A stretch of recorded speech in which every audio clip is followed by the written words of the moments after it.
അൽഹംദുലില്ലാ വസ്സലാത്തു വസ്സലാമു അലാ റസൂലില്ലാ വഅലാ ആലിഹി വസഹ്ബിഹി അജ്മഈൻ അമ്മാ ബഅദ്.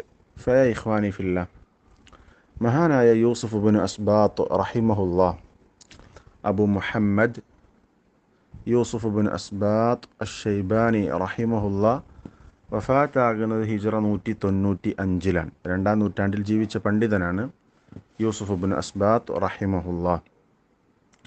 അദ്ദേഹം പറയണം, ലാ യഖ്ബലുല്ലാഹു അമലൻ ഫീഹി മിസ്ഖാലു ഹബ്ബത്തിൻ മിൻ റിയാഇൻ. അല്ലാഹു തആല ഒരു അമൽ സ്വീകരിക്കുകയില്ല.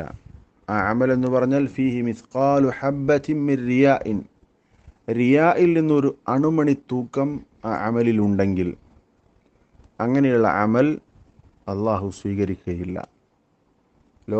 ലോകമാന്യത, ആളുകളെ കാണിക്കാൻ വേണ്ടി ചെയ്യുക, ആളുകൾ കാണാൻ വേണ്ടി ചെയ്യുക, ഇതിനാണല്ലോ റിയാ എന്ന് പറയുക.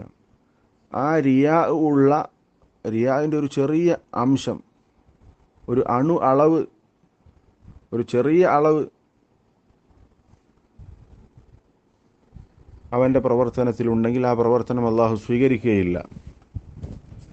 നമ്മുടെ നിയ്യത്തിനെ ബാധിക്കുന്ന, നമ്മുടെ ഇഖ്ലാസിനെ ബാധിക്കുന്ന, നമ്മുടെ ഹൃദയത്തെ ബാധിക്കുന്ന ഏറ്റവും മാരകമായ അസുഖങ്ങളിൽപ്പെട്ട ഒന്നാണ് ലോകമാന്യത എന്നുള്ളത്. ആളുകൾ കാണാൻ വേണ്ടി, ആളുകൾ അറിയിക്കാൻ വേണ്ടി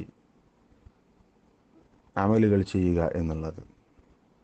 അത് നമ്മുടെ പ്രവർത്തനത്തിലുണ്ടോ, റിയാവിൻ്റെ ഒരു അംശം നമ്മുടെ അമലിലുണ്ടോ, ആ അമൽ അള്ളാഹു സ്വീകരിക്കുകയില്ല എന്നാണ് യൂസുഫ് ഇബ്നു അസ്ബാത്ത് റഹിമഹുല്ലാ പറഞ്ഞിട്ടുള്ളത്. നമ്മളേറെ ഗൗരവത്തിൽ ആലോചിക്കേണ്ട ഒരു വാചകമാണ്, ശ്രദ്ധിക്കേണ്ട ഒരു വാചകമാണ് റഹിമഹുല്ലാ ഇവിടെ പറഞ്ഞിട്ടുള്ളത്. റിയാ, അതിൻ്റെ ഒരു ചെറിയ അംശം നമ്മുടെ അമലിൽ കടന്നുകൂടിയാൽ ആ അമൽ അള്ളാഹു സ്വീകരിക്കുകയില്ല, അത് അമലായി അള്ളാഹു പരിഗണിക്കുകയില്ല.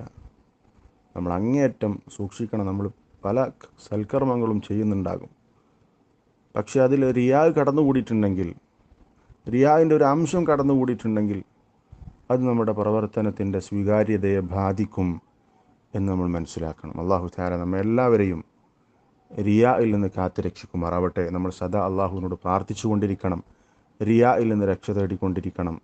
അള്ളാഹു തആല നമ്മുടെ ഇഖ്ലാസിനെ, നിയ്യത്തിനെ ശരിപ്പെടുത്തുമാറാവട്ടെ. ഇഖ്ലാസോടുകൂടി, ഇഖ്ലാസിനെ ബാധിക്കുന്ന എന്തൊക്കെ കാര്യങ്ങളുണ്ടോ അതിൽ നിന്നെല്ലാം പൂർണ്ണമായി മാറി നിന്ന് പ്രവർത്തിക്കാൻ അള്ളാഹു നമ്മൾക്ക് എല്ലാവർക്കും തൗഫീഖിനെ നൽകി അനുഗ്രഹിക്കുമാറാവട്ടെ. അസ്സലാമു അലൈക്കും വറഹ്മത്തുള്ളാഹി വബറകാതുഹു.